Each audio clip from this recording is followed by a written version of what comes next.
Tufanganj college में हुआ पत्रकारिता प्रशिक्षण। सोमवार को पत्रकारिता एवं जनसंचार पर हुई चर्चा।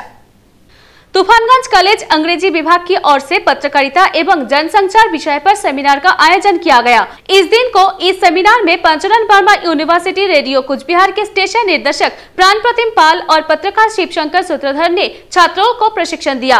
उन्होंने विद्यार्थियों को पत्रकारिता कैसे करें, पत्रकारिता के नियमों की जानकारी दी।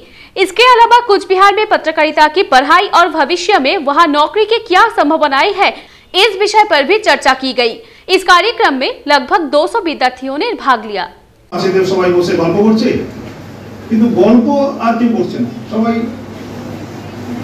আর বলছে বিভিন্ন জায়গায় আমরা রাস্তাঘাটে চললে দেখি যে কেউ কথা বলছে না কারোর সাথে, সবাই আড্ডা মারছে। বলে কোথায় যাচ্ছিস? বলে আড্ডা মারতে। কিন্তু আড্ডা মারতে যাচ্ছে কিন্তু কেউ কথা বলছে না কারোর সাথে।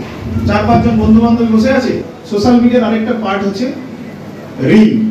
শব্দটার নাম শোনা আছে? হ্যাঁ, তো তাহলে এই যে এতগুলো জায়গা থেকে কিন্তু ইনকাম হচ্ছে মানুষের।